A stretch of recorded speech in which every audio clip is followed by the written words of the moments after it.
আমার চ্যানেলে আপনাদের স্বাগত জানাই। তো আমার চ্যানেলে আপনারা বিভিন্ন ভ্রমণ সংক্রান্ত ভিডিও দেখে থাকেন। তো আজকে আপনাদের নিয়ে যাচ্ছি একটা খুব সুন্দর অফবিট জায়গায়। আপনারা অনেকেই হয়তো দার্জিলিং গেছেন। দার্জিলিং যাওয়ার পথে যে কার্শিয়াং বলে একটা জায়গা পড়ে, তো কার্শিয়াং খুব সুন্দর জায়গা। তো আমরা কার্শিয়াংয়ে গিয়েছিলাম 2019-এর ডিসেম্বরের লাস্ট উইকে। তো কার্শিয়াং থেকে একটা অফবিট জায়গা আমরা ঘুরে এসেছিলাম। তো আপনাদের সেই অফবিট জায়গাটা দেখাবো। খুব সুন্দর জায়গা, চা বাগানের মধ্যে দিয়ে রাস্তা, কমলালেবুর বাগান। যদিও আমরা যখন গেছিলাম কমলালেবু বেশি ছিল না, তবুও গ্রামটা আপনাদের নিশ্চয়ই ভালো লাগবে। খুব আনকমন একটা জায়গা, নিরিবিলি, নির্জন, সুন্দর জায়গা। তো কার্শিয়াং থেকে 10-12 কিলোমিটারের মধ্যেই জায়গাটার নাম হচ্ছে আম্বুটিয়া টি এস্টেট বা আম্বুটিয়া গ্রাম। তো আপনাদের নিয়ে যাই সেই আম্বুটিয়া গ্রামে। আপনারা দেখুন আম্বুটিয়া গ্রামের দৃশ্য, নির্ভেজাল, অকৃত্রিম, সুন্দর দৃশ্য এই আম্বুটিয়া গ্রামের। তো দেখতে দেখতে যারা আমার চ্যানেল এখনও সাবস্ক্রাইব করেননি তাদের অনুরোধ করব, নিচের সাবস্ক্রাইব লাল বটনটা আপনারা টাচ করুন, পাশের নোটিফিকেশান বেলটা আপনারা অন করে দিন যাতে আপনারা পরের ভিডিওর খবর পান। আর আমার ভিডিওটা ভালো লাগলে লাইক করুন, বন্ধুবান্ধব আত্মীয় স্বজনের কাছে প্রচুর শেয়ার করুন। ভালো থাকবেন আর আমার চ্যানেল দেখতে থাকুন। ধন্যবাদ।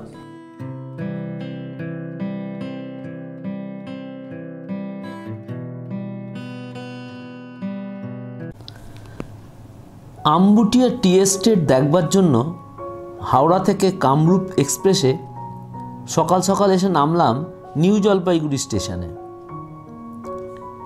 নিউ জলপাইগুড়ি থেকে শিলিগুড়ি গিয়ে ওখান থেকে শেয়ার গাড়িতে চললাম কার্শিয়াংয়ে। দূরত্ব 35 কিলোমিটার। যারা বিমানে আসবেন তারা কলকাতা থেকে, দিল্লি থেকে বা মুম্বাই থেকে সরাসরি চলে আসুন বাগডোগরা এয়ারপোর্ট। বাগডোগরা থেকে আম্বুটিয়া মাত্র 42 কিলোমিটার রাস্তা। কার্শিয়াংয়ে এসে টয় ট্রেন স্টেশনের কাছে একটা হোটেল নিয়ে নিলাম। একটু ফ্রেশ হয়ে ঘন্টা দুয়েক বাদে 1000 টাকার চুক্তিতে একটা ছোট্ট গাড়ি ভাড়া করে বেরিয়ে পড়লাম আম্বুটিয়া টি এস্টেট দেখতে। কার্শিয়াংয়ের উচ্চতা প্রায় 5000 ফুট। আম্বুটিয়া টি এস্টেটটি অনেকটা নিচে। আমাদের গাড়ি আস্তে আস্তে নিচের দিকে নামতে লাগলো। আঁকা বাঁকা পথে গাড়ি আস্তে আস্তে নিচের দিকে নেমে চলল। কার্শিয়াং থেকে আম্বুটিয়া প্রায় 10 কিলোমিটার পথ। গাড়ি নিচে নামতে থাকলো আর আমরা আস্তে আস্তে চা বাগানের মধ্যে ঢুকে পড়লাম। চা বাগানের মধ্যে দিয়ে আঁকাবাঁকা রাস্তা, ডিসেম্বর মাস, পরিষ্কার নীল আকাশ, চারিদিকে সবুজ চা বাগান আর সামনে সুন্দর পাইনের সারি। চারিপাশে সৌন্দর্য সুধা পান করার জন্য একটু না দাঁড়িয়ে পারলাম না। নিচের ল্যান্ডস্কেপটা সত্যিই দাঁড়িয়ে দেখবার মতো। দেখে মনে হয় যেন শিল্পীর ক্যানভাসে আঁকা ছবি।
এবারে অনেকটা নিচে নেমে এসেছি। গ্রামের মধ্যে দিয়ে পথ চলছে। দেখতে দেখতে ঘন্টা খানেকের মধ্যেই পৌঁছে গেলাম আম্বুটিয়া গ্রামে। শান্ত, স্নিগ্ধ, অকৃত্রিম মায়া মাখানো এই আম্বুটিয়া গ্রাম।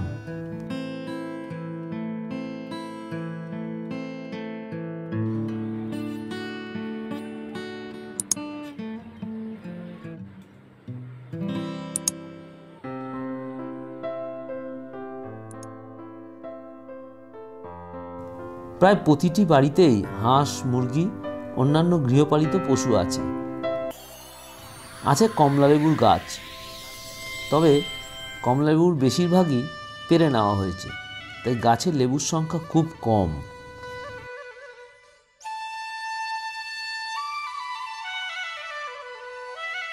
এখন প্রশ্ন হলো, আম্বুটিয়া টি এস্টেট ঘুরতে গেলে কোথায় থাকবেন? থাকতে পারেন কার্শিয়াং শহরের মধ্যে। এছাড়া আম্বুটিয়া টি এস্টেট থেকে একটু দূরে কয়েকটি হোটেলের কন্ট্যাক্ট নাম্বার দিয়ে দিলাম, যোগাযোগ করে নিতে পারেন। এই হোটেলগুলো কার্শিয়াং শহরে বা তার একটু দূরে অবস্থিত।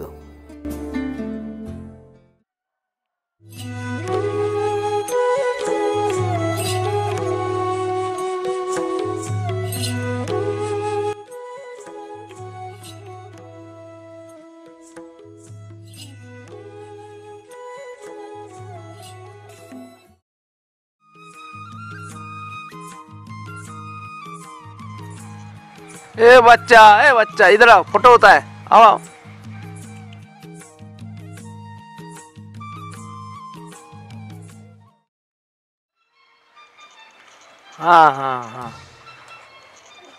हाँ, रुको। तुम्हारा नाम क्या है? हाँ, हंस। कौन क्लास में पढ़ते हो?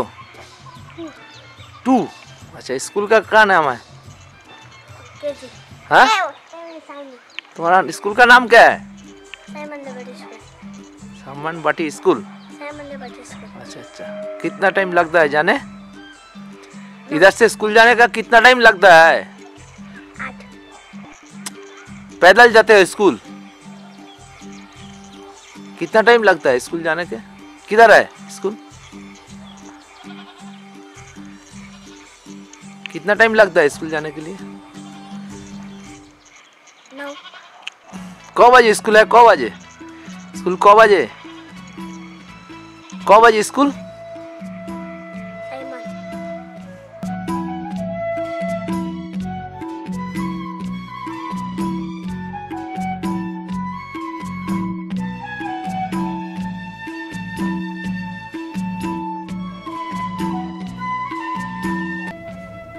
এবার চলে এলাম গ্রামের এক প্রান্তে আম্বুটিয়া টি এস্টেট দেখতে।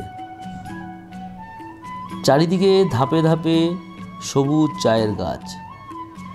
ইংরেজরা এখানে প্রথম চায়ের বাগান স্থাপন করেছিলেন 1850 সালে। এটি ভারতের প্রথম ব্রিটিশদের তৈরি চা বাগান এবং এটি ভারতের দ্বিতীয় বৃহত্তম দার্জিলিং চা উৎপাদনকারী বাগান। 1861 সালে ইংল্যান্ডের দার্জিলিং টি কোম্পানি আম্বুটিয়া টি গার্ডেন স্থাপন করেছিলেন। তবে স্বাধীনতার পর 1954 সালে বনসাল টি গ্রুপ এটি কিনে নিয়েছিল।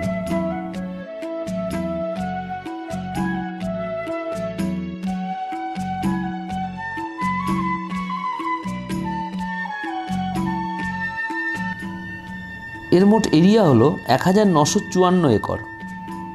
তার মধ্যে 867 একর জায়গায় চা উৎপাদনের ব্যবস্থা আছে এবং একটি চায়ের ফ্যাক্টরি রয়েছে।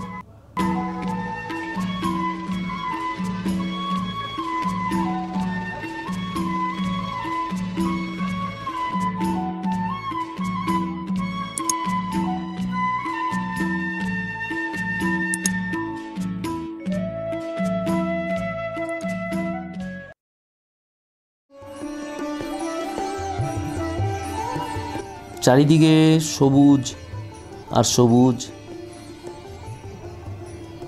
আর একে ঘিরে রেখেছে পূর্ব হিমালয়ের পাহাড়ের সারি।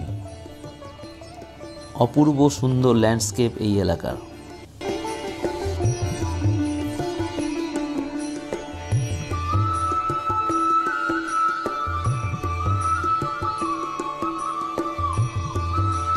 চা বাগান দেখে এবারে আমরা চলে এলাম গ্রামের শেষ প্রান্তে।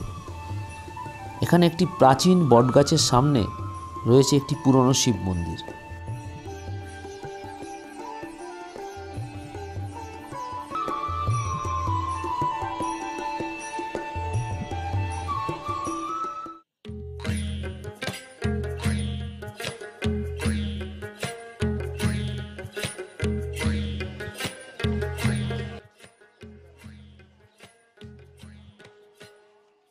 আমরা এখন দাঁড়িয়ে আছি আমবাটি, কার্শিয়াংয়ের আমবাটি একটা মন্দির, শিব মন্দিরের সামনে। কার্শিয়াং থেকে প্রায় 10 কিলোমিটার নিচে। এটা খুব পুরনো শিব মন্দির, প্রায় 200 বছরের পুরনো শিব মন্দির।